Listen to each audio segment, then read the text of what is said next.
Greetings commanders and welcome. I'm gonna go on Distant World 3 starting early next year, but I still haven't made up my mind with a Caspian, Mandelay, or maybe there is a third option. Let's start with the Caspian, which in my opinion is a very good overall ship. Now before somebody starts to scream at me that the Caspian can jump 80-85 light years plus, I know that. But here comes my issue. I could take this ship, remove everything, just a Guardian frameshift drive booster to have 80 plus light years, and basically flying with a paper thin ship. Either I go with this, like I build it now, 70 light years jump range, which is fantastically good for exploration, with the benefit of the Caspian for the neutron boost, which I will show you later. So I'm gonna show the ship like I want to take it along, and then I will show you the Mandelay completely stripped, and you will see the difference than the difficulty of the choice. So this ship has all the weapons you can imagine. So we have multi-cannons engineered, we have beam lasers engineered, we have missiles engineered, etc. and etc. We have very good shields. 1300 megajoules, which I could easily push to 1500 if I upgrade the shield boosters a bit, but then we have to watch out with the power. The core modules lightweighted the hull, so I gained like 7 or 8 ton. It comes from 15 and now I have 75 ton. Power plant is I downgraded 1, so there's a armored power plant, heat efficient. The thrusters I have a boost of 335, which is very good to get away from gravity planets. Then the frameshift drive is fully engineered. Now I think if I would have taken mass manager I would have gained a bit, but I'm not sure about that. Life support could still lightweight it a bit. Then the power distributor also I downgraded 1 level, but it's very good, could even add the special effect on it. But even with the multi-cannons and the beam lasers, it can hold itself, it's very good. The sensor is fully lightweighted, and then we have the fuel tank, which maybe I could go with 64 ton, because apparently the Caspian does not use a lot of fuel. For the optionals, we have the fuel scoop, shield generator, and then the fun part, I have 2 SRVs, the Scorpion and the Scarab, but I also have 2 Guardian fighters, so whenever we get together a Distant World 3, other commanders or I can fly those things around. It's very fun to do. Continuing, then we have the frameshift drive booster, 60 ton of cargo rack, don't know what it's good for, but still they are there. I have a collector limpet, again don't know what's good for, but it's always nice to have them. Then that's the SRV bay. Rescue limpet, I found it interesting because I can refuel somebody sorry, or I can repair myself or somebody else. So the rescue limpet for exploration in group is a good thing to have. Then 2 auto field maintenance units, the one can repair the other one, so I can continue for many years in the black, as long as you have the materials to like synthesis the thing it use, you can stay out for as long as you want.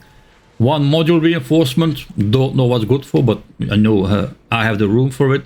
Docking computer, and then a fully engineered detailed surface scanner. So this ship, as I said, can jump 70 light years.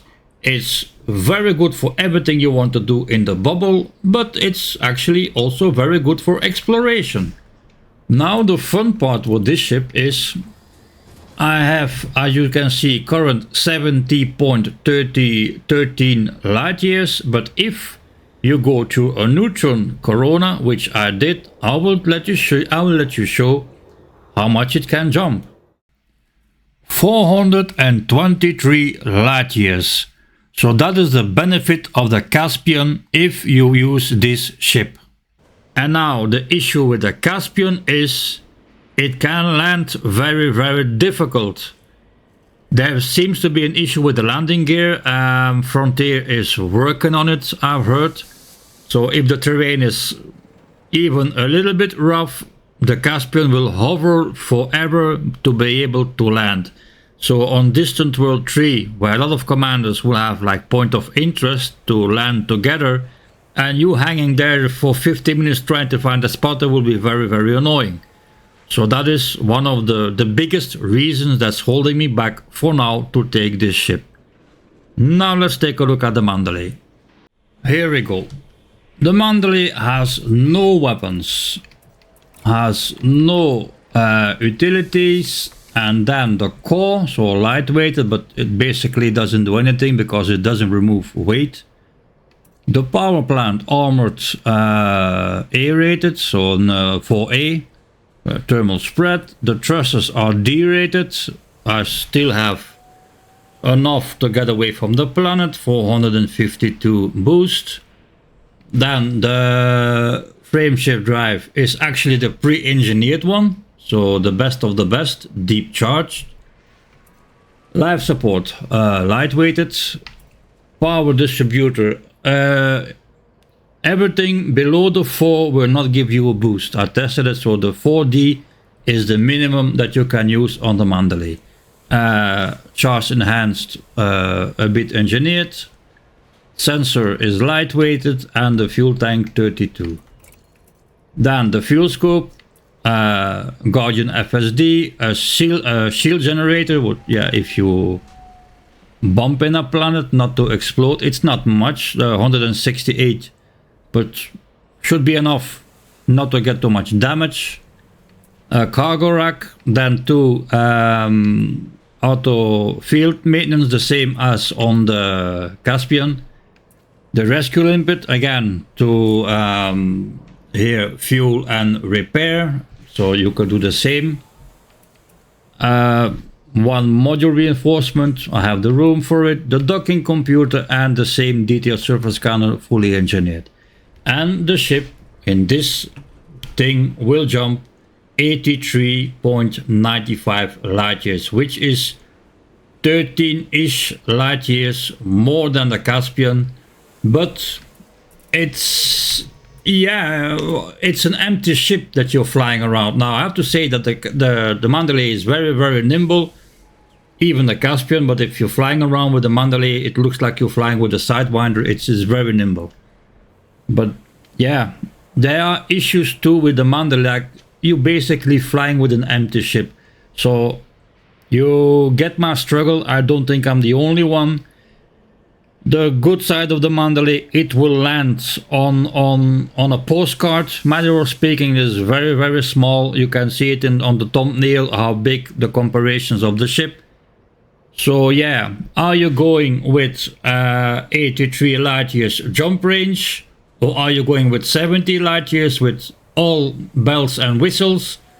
This ship, when I'm going to the Corona, I can jump 325 light years. That's roughly 110 light years less than the Caspian. So help me out. What ship would you take? But here comes the surprise. I was not expecting that ship to be able to do it. I will show you a third option. And that's the Corsair. One of the best medium ships, at least that's for me. But I was playing around with the modules from the Mandelay on the Corsair, and this ship can actually go over 70 light years. 71.68 light years. As it is now, I can even gain a bit. Just for the layout, so no weapons, only a heatsink launcher, which I could also put on the Mandelay. For the core modules, lightweight, power plants, armored, just a little bit, because I really have to play with the weight. Otherwise, some modules, it will not let you put some, like for instance, the thrusters. If you gain a bit of weight, you will not be able to put the 5A thruster. So it is a bit of playing, but I was trying to stay above 70.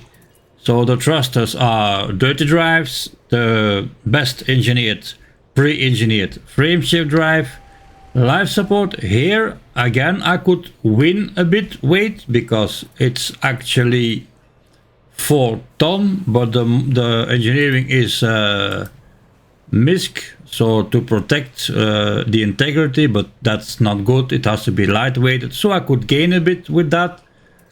Power distributor, I actually can use a 4A on the Corsair. I can still boost with a fantastic 569 meters second boost. The sensor is lightweighted as on the Mandelay, and the fuel tank is 32 liters. What I did not do with the Mandelay, I saw it too late, was the SRV bay, but it's 6 tons, so it will shave up maybe not even 1 light year of the jump range. So we have a engineered fuel scoop, a 3D shield generator, the same as the Mandelay, the frameshift drive booster, Guardian frameshift drive, the rescue limpets, the SRV bay, 2 FS field maintenance units, again the same as the 2 other builds, docking computer, and the detail surface scanner. But 71 light years I was not expecting from this ship, and since for me I prefer to play only with the same ship, might have been a good candidate to do that. Just want to show that there are ships that could surprise you if you play around with the modules. So here's my question for you: was this helpful, or are you going with a completely different ship? And I know there are fleet carriers from DW3 going along. You can put like 4 or 5 ships, I know that. But I want to do it in one ship. I just not have decided which ship. So for now, I thank you for watching, and I will see you in the next video.